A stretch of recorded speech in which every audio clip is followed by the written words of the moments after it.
Fluminense vai até São Paulo, no Morumbi, hoje, 1 ano e 1 mês depois de perder 4 seguidas e deixar o torcedor completamente desiludido no Campeonato Brasileiro do ano passado, tendo certeza que seria rebaixado.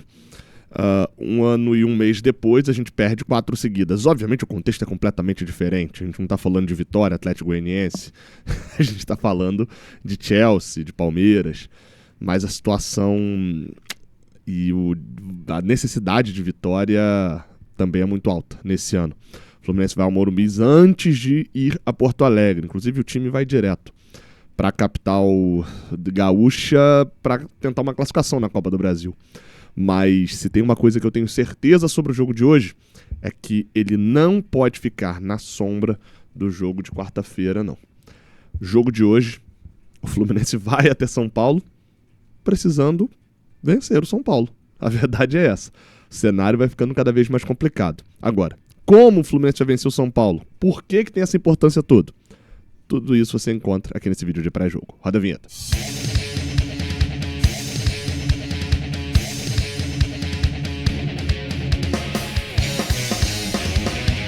Seja bem-vindo, você guerreiro de todo o Brasil e de todo o mundo. Aqui é o canal Raiz Tricolor, eu sou o Gabriel Amaral, sou jornalista e sou tricolor. Deixa um like aqui embaixo se você gostar desse vídeo. Se inscreva aqui no canal para dar aquela moral. Já passamos aí dos 263 mil inscritos aqui no Raiz Tricolor, então vem com a gente dar aquela moral pro Raiz Tricolor. Beleza? Vamos lá para as informações básicas deste jogo, aquelas informações sempre cruciais. O horário do jogo é às 4 da tarde. Famoso jogo da Globo, né, o horário da Globo, porque vai ser transmitido pela TV Globo e pelo Premiere. No mesmo horário tem um outro jogo na transmissão também, enfim, tem outros jogos ali nesse mesmo horário das 4 da tarde. Cruzeiro e Ceará é o outro jogo que acontece no mesmo horário, então a galera de Minas, a galera do Ceará e tal, só vai poder acompanhar pelo Premiere, aquela divisão que você já está acostumado. Como falei, o jogo é às 4 da tarde, a nossa transmissão aqui no Raiz Tricolor começa diretamente lá do Morumbi, às 2 da tarde, tá? Então a partir das 2 a gente já tem o nosso pré-jogo aqui e depois a transmissão com a minha narração, pós-jogo, com coletiva, com todo o debate, falando de Fluminense, não falando de São Paulo. Você vai ligar aí nas emissoras que vai ficar falando de São Paulo dizendo que tá falando do jogo do Fluminense, mas não, tô falando de São Paulo. Então aqui a gente vai falar de Fluminense. Vamos lá, cara. Eu bato o olho na tabela, e eu não vou nem botar na tela hoje não, porque esse debate aqui vai ser rápido. E eu vejo o Fluminense com 14 jogos. 14 jogos nos dá 20 pontos. E se eu começar a olhar os campeonatos brasileiros que passaram, por exemplo, se eu olhar o do ano passado, eu vou ficar extremamente feliz. Porque a nossa situação ano passado, eu abri falando sobre isso depois de 4 derrotas seguidas em casa, né? A nossa situação ano passado, após 14 jogos, ela era, assim, desesperadora. Você tem noção, 14 jogos foi justamente a estreia do Mano Menezes empatando em casa contra o Internacional. A gente chegava a 7 pontos. Agora a gente tem 20. Só que, obviamente, ano passado puxa muito para baixo. Foi o pior início da história do Fluminense, etc. Se a gente volta para 2023, a gente não vai achar uma pontuação tão baixa como 20 pontos, a gente vai achar 24 pontos. Parece que é pouco, mas não é. São 4 pontos a mais. Era, por exemplo, 4 pontos que se a gente tivesse feito algo mal agora nos jogos em casa, a gente teria conquistado. Se a gente volta para 2022, um ano tido também como muito bom, a gente vai ter 21 pontos.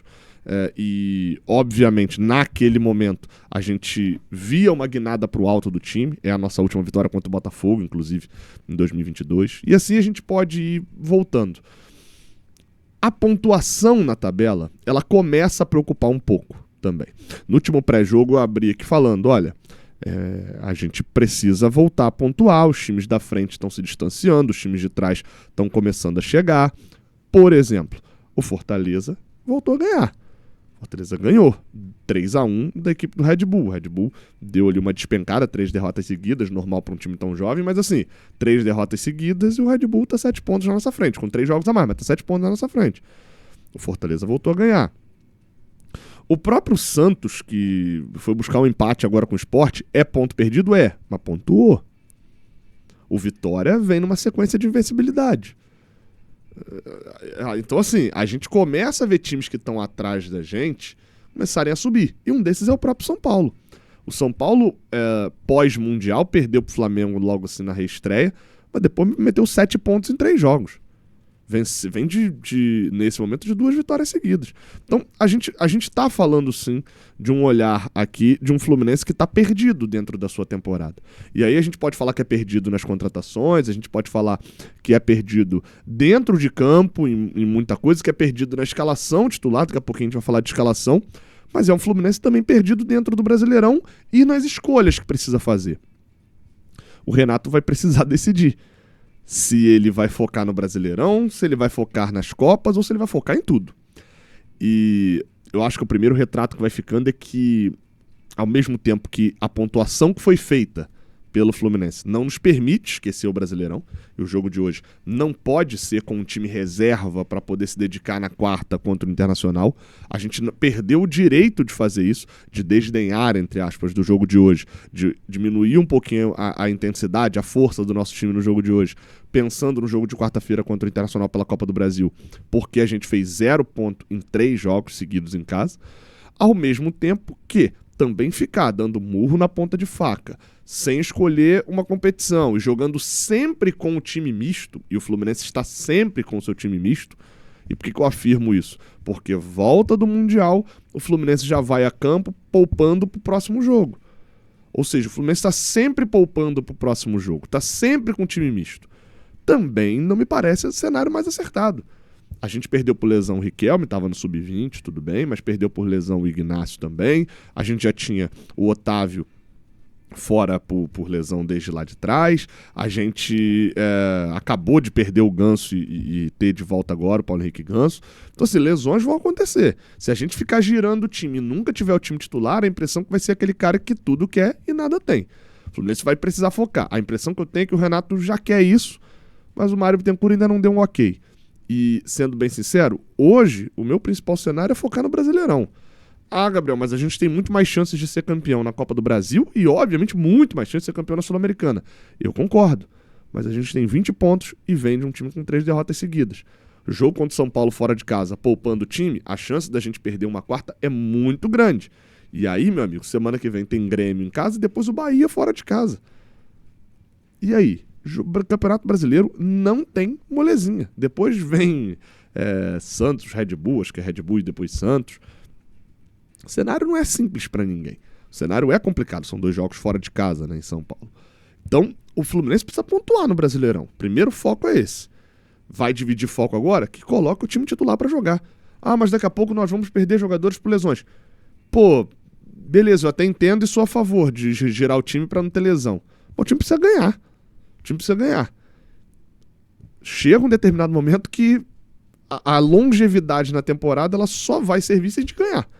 Não vai adiantar nada a gente segurar bem o time, deixar o time muito bem fisicamente agora para enfrentar a maratona de quarta e domingo, se daqui a 3 semanas a gente não tiver mais quarta e domingo, 4 semanas para ser mais exato. A gente não tiver mais quarta e domingo, a gente tiver só o domingo, porque a gente já foi eliminado da Copa do Brasil e da Sul-Americana. O olhar precisa ser, sim, um olhar de atenção no Brasileirão. E hoje eu torço para que essa vitória venha. É crucial para reaver uma moral para o time também, olhando para dentro de campo. A gente precisa ter mais certezas do nosso time dentro de campo. Vamos girar aí para a gente falar do bola e campo. Vamos lá. Olha quantas dúvidas a gente tem, porque a gente não sabe a escalação. O Fluminense vai direto para Porto Alegre, né? Então, a gente tá indo com 28 jogadores. Tem, como eu falei, a questão do Riquelme, a própria questão do Ignacio também tá fora. Vamos com a escalação provável do Fluminense. Como eu tenho feito aqui, eu não tô analisando a escalação do Fluminense baseada na escalação do São Paulo também, aquele confronto tático que eu normalmente faço, porque eu não sei qual Fluminense vai entrar em campo. Fábio goleiro, na lateral direita deve ser o Samuel Xavier, mas pode ser o Guga, né? Thiago Silva, eu acho que dá pra garantir que retorna, porque foi poupado no último jogo.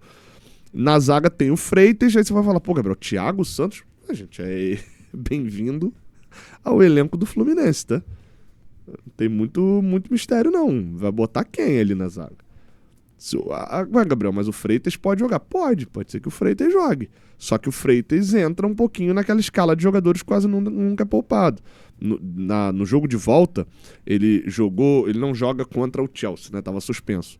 Ele e o Martinelli. Mas ele volta, ele joga 90 contra o Cruzeiro, 90 contra o Flamengo, 90 contra o Palmeiras. Se a ideia é ficar poupando o jogador, O Freitas vai acabar tendo que ser poupado. E aí eu não sei o quanto que a lesão do Ignacio influencia nisso. E você pode até virar e falar assim, pô, Gabriel, você tá falando como se o Freitas fosse um craque também. Não é, mas tem um motivo, né, pro Freitas, mesmo fazendo uma partida... o Freitas tem tido muitas desatenções, né, dentro do campo. Tem motivo pra ele ser titular e o Thiago Santos ainda ser banco dele, né? Na lateral esquerda, a dúvida entre o René e o Fuentes. Pela sequência, joga o René, mas eu não sei quem vai jogar aí no Beira-Rio também, né? Vamos ver, com 2 zagueiros ele tem colocado mais o Fuentes. Aí acaba virando um paradoxo também, né? Porque ele escala o Fuentes porque o Fuentes é mais ofensivo. E aí o time do Fluminense é mais ofensivo. É a lógica que se tem, né? Diz que o Fuentes é mais ofensivo. E aí, consequentemente, com um time mais ofensivo, o que acontece? O Fuentes está sempre dando espaço ou então está se segurando de não atacar. O Fuentes se segura, não vai tanto porque sabe que na retaguarda vai ter menos marcação. Então tem ficado um pouco troncho ali os jogos com o Fuentes, e nem tanto por culpa do desempenho que eu ainda tenho achado mais ou menos ali do Gabriel Fuentes.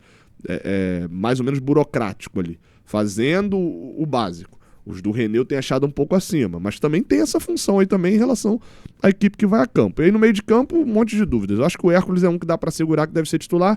Martinelli tá na mesma em relação a sequência de jogos, né? Um jogador que vem jogando bastante, errou feio contra o Cruzeiro, enfim, 2 jogadores que são titulares absolutos que fazem um grande ano, erraram contra o Cruzeiro, o Fábio e o Martinelli. Pode ser que o Bernal jogue. Martinelli que vinha sendo substituído contra o Cruzeiro, não, perdão, contra o Palmeiras, tá? Falei contra o Cruzeiro, mas é contra o Palmeiras, é o erro do último jogo. E ele jogou 90 minutos contra o Palmeiras, né? Antes não vinha jogando, vinha sempre sendo substituído.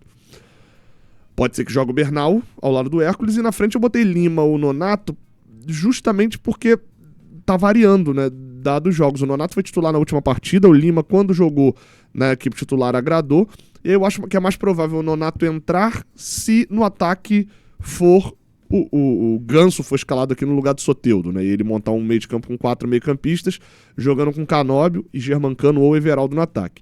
Se a formação for mais parecida com essa que tá aqui, aí eu acho que vai o Lima, Soteldo, Canóbio e Everaldo ou Germancano no ataque, seguindo o rodízio seria o Everaldo. Tem a possibilidade de pintar John Kennedy também no lugar do Canóbio, mas acho pouco provável ainda por questão física, né? John Kennedy precisa se adaptar fisicamente ao Fluminense e ele botar o John Kennedy segundo atacante, que é o que o Renato quer, meio que sem, né? Sem ali um despontar efetivo fisicamente, acho menos provável. A equipe do você vê que eu escalei aqui 1, 2, 3, 4, 5, 6, 7. Eu escalei 18 jogadores, ainda pode ser que ainda botei dúvida ainda no caso do Canóbio aqui também, né? A loucura. No caso do São Paulo, a equipe do Hernan Crespo poupou alguma parte ali dos jogadores contra o Juventude, deve ir a campo com o goleiro Rafael. Na lateral direita, ou o português Cédric ou o Enzo Dias, mais provável o português, jogando na ala direita, né? O São Paulo tem jogado com uma espécie de 3 zagueiros, Ferrarese e Arboleda, com o Alan Franco pisando ali praticamente como um terceiro zagueiro, e o Wendel, lateral esquerdo, jogando também mais como ala. No meio de campo, o São Paulo perdeu o Oscar, tá? Já não tinha o Lucas Moura lesionado, o Oscar também se lesionou agora. Marco Antônio, Bobadilha e Oscar tinha sido um meio de campo que tinha despontado muito bem. Agora vai jogar com o Alisson, que era atacante, joga meio que como uma espécie de 3 volantes aqui também a equipe do São Paulo. Confesso que não fui checar se com essa mudança o Bobadilha continua jogando de um lado, o Marco Antônio do outro, fiz o lado certinho. E no ataque, Luciano e André Silva, o ataque provável da equipe do São Paulo. O Crespo assumiu há pouco tempo, ainda está tentando dar a cara dele ao time, mas os resultados já vieram dar uma tranquilidade para a equipe paulista. Fui dar uma olhadinha na KTO, cara, sobre as odds. O São Paulo é favorito para o jogo, mas não é tanto favorito assim não, tá? 2,25 para o São Paulo, 3,45 para o Fluminense. Enfim, fica aí a dúvida em relação a qual a possibilidade, né? O Fluminense não é tão favorito, mas tem a possibilidade de vitória. Eu até utilizei a chance extra, que você tem que ir lá nas promoções e ativar a chance extra, para poder fazer ali uma múltipla com a chance dupla, Fluminense ou empate, o Cruzeiro ganhando do Ceará e o Bahia ganhando do Juventude. Deu uma odd de 3, eu botei R$25, se ganhar eu ganho 76, se perder eu tenho direito a uma outra aposta ali de R$25. Então aproveita lá na KTO, tem um link aqui na descrição para você poder utilizar. Vamos lá. A gente fala aqui, para fechar, da arbitragem. A arbitragem será de Davi de Oliveira Lacerda, do Espírito Santo. Apitou 3 jogos do Fluminense até hoje, 2 vitórias e uma derrota. Essa derrota foi pro Fortaleza no ano passado, né, no Brasileirão. Um jogo até que eu não achei que ele foi tão problemático na arbitragem. Apitou 8-0 contra o Águia de Marabá nesse ano, obviamente não interferiu em nada. E no jogo contra o Bahia, no ano passado, aquele gol de cabeça do Cauã Elias, não vi nenhuma arbitragem tanto assim dele, não. Achei ele um pouco nervoso em alguns jogos. Ele é um cara muito jovem, meio franzino, assim, tal. Então pode sentir um pouquinho, de repente, o jogo, mas, enfim, já depois de um tempo apitando, já apitando Série A, tá na sua segunda ou terceira Série A ali, apitando jogos de times maiores, obviamente vai ganhando um pouco mais de confiança. Só nesse Brasileirão, por exemplo, fui buscar aqui, já apitou Botafogo e Santos, já apitou Grêmio e Corinthians, já apitou Bahia e Galo, apitou Inter e Ceará, Red Bull, Bragantino e Flamengo nessa última rodada. Então, assim, é um árbitro que, só pra você ter noção, nesse Brasileirão, que girou até agora, né, 17 rodadas, ele apitou 12 dessas rodadas. Então, é um cara que tem sido bastante requisitado. Espero que faça uma boa arbitragem hoje lá em São Paulo. Então é isso. Hoje tem São Paulo e Fluminense. Todas as informações você viu aqui nesse vídeo. Eu partirei... Olha a hora. São 1h51 da manhã. O meu voo parte às 6h40. Eu tenho que acordar às 4 da manhã para poder dar aquele tapa final ali na mala e sair daqui de Rio Bonito, chegar lá no aeroporto por volta de 5 alguma coisinha e embarcar para São Paulo. Chego lá em São Paulo no iniciozinho da manhã, né? Jogo às 4 da tarde para fazer a transmissão de Fluminense e São Paulo em loco, como jornalismo deve ser feito.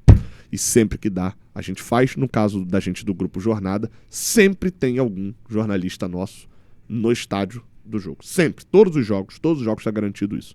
Beleza? Inclusive, pra galera aí que me acompanha aqui, que gosta de saber, estarei em Salvador, mas vou fazer meio que um bate-volta. Chego no dia do jogo e vou embora logo na madrugada depois. E estarei contra o Sport em Recife, e aí ou estarei em Bragança Paulista ou em Santos. Um dos dois eu vou. São os 3 jogos de Brasileirão fora de casa que eu vou por agora. Tô diminuindo um pouquinho as viagens, né? Porque vem outra neném aí. E aí, nesse caso, tem que estar um pouquinho mais em casa também. Mas do Jornada sempre tem alguém. O Lessa vai pra Cali. Estarei agora em Porto Alegre também na quarta-feira pro jogo. Então, sempre tem alguém da gente fazendo a cobertura para entregar uma cobertura especial para você. Não esquece de deixar um like aqui embaixo, tá? Dá essa fortalecida aí, se você não pode participar virando membro, etc. O like é de graça. Tamo junto, se inscreve, até a próxima. Valeu.